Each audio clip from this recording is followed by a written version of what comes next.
Hi guys, I think this live might turn out kind of blurry because of the reception up here, but I'm going to try it, and if it doesn't work, then I'll just save it to my phone and then I can just post it as a video or something.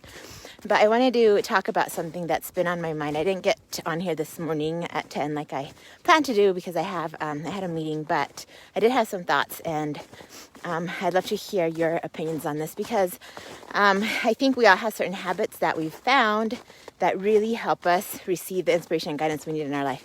And we don't always do them, but when we do, we find that they're super helpful, And I think we can, a lot of times we think, oh yeah, well, like reading your scriptures.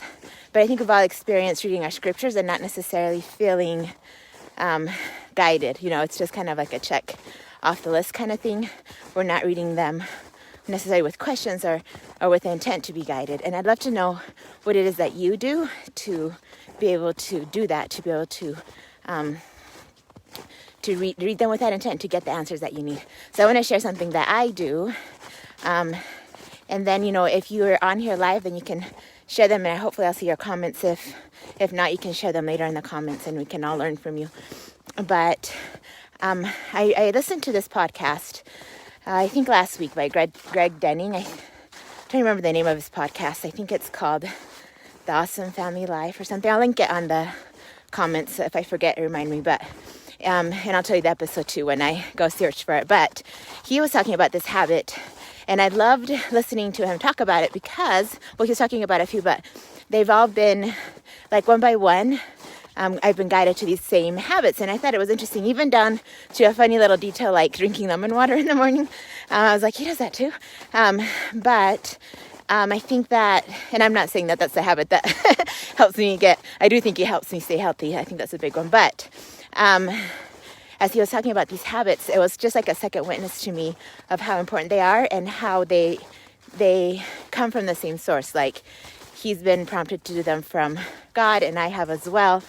And I fought them for a long time, and I shouldn't say fought. I just knew they were important, but I didn't put them as big of as a priority as I should have because life is busy and things. And now that I do, I see such a difference in my life. And not back then, even on days that I did, I saw it. But now it's like exponential because it's they build on each other each day, these little pieces of inspiration and flashes you get as you do this. But basically what he says, and I'm going to expound on it a little bit, was the importance of going to bed early and waking up early and using those early morning hours. I think he called them magical. And I agree, like when you get up and you are it's still in your house and you open up your scriptures and you have your pen in your hand and you're ready to receive whatever guidance that you may need, and you're open, amazing, okay, so I shouldn't say amazing things happen suddenly, right? Because there's a certain pattern. And in my book and in my Warrior Journey program, I kind of talk about we start out, the very first habit I have people start out with is daily journaling, because I just think that's such a powerful way to learn to think. And we start out with journaling questions about our motives and why we're doing what we're doing. And then we move on to our fears and what holds us back from doing those things we want to do, and how our fears can actually be helpful because they teach us how to overcome certain things and how we can use them to lead us on our path. And then we move on to how we make the switch from fear to love. And then the eighth one, or the eighth, I guess, challenge from my book is called proactive obedience. And I think that's what I'm talking about here. It's this willingness to just be open to what would you have me do. And I always ask these two questions. One of them is about my personal growth, what can I study or learn or practice today that will help me with the work that you have for me. And then the other one is about service. So what can I teach or create or teach, create, and I can't remember the other one. I think it blocked off for a second. Where was I? Okay, so what can I teach, create, or serve, or who can I serve for you today? And so when I ask those questions, some inspirations will start to come.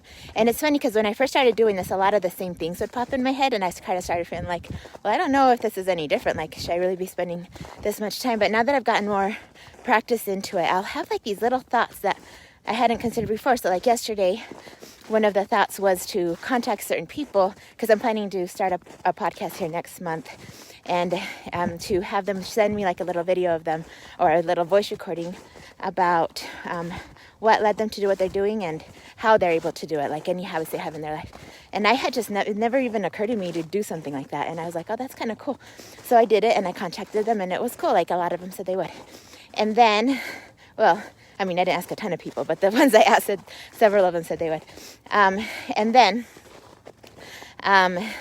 this morning, I was thinking about, I woke up kind of feeling a little bit guilty, because I was feeling like a lot of the habits, well, some of the things I did with my older kids, I'm not doing as well with my younger kids. Like, we would always read in the evenings, and we had like all these adventures in our books.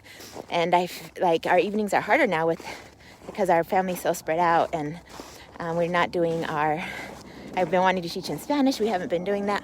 So anyway, as I was thinking about these things, I'm going to stop here, because I think if I go into that gully, you want to see the view? It's so pretty up here. Let's see if I can show you.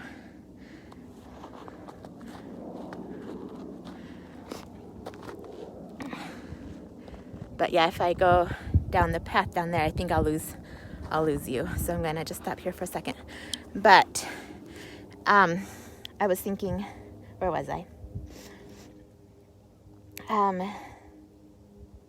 Okay, so this morning I was feeling guilty about that. And then this thought came, because I was like, I've been trying to do it at 11, but then sometimes things are busy. And this thought just came, like, do it right before devotional. And I hadn't been doing it after devotional because my older kids are busy and they want to get going. And I think they hesitate to come to devotional if they feel like it's going to be very long. And so, but all my younger kids are awake before we do devotional. And it just never occurred to me to take that time to just meet with them and do our little thing, and then have devotion with all the older kids, and then get on to our family work. So it's just like a little flash of inspiration that I just hadn't occurred to me before, right? So just little things kind of keep coming to me like that in the mornings when I take that time to just sit and listen and think about. I always open it up with gratitude, because I think that opens up the conduits to heaven better than anything else. So just feeling grateful and expressing my gratitude, and as I go, I'll just get these little thoughts or these little ideas, and it's just an incredible time. And I think that a lot of us, especially in our growing up years, like I sent this to a couple people, like my daughter who's in college, because I think in our college years we don't take advantage of those early mornings when we're making the biggest decisions of our lives. And you know, I don't know if it's possible all the time, but when we can, it's just a powerful time to do it.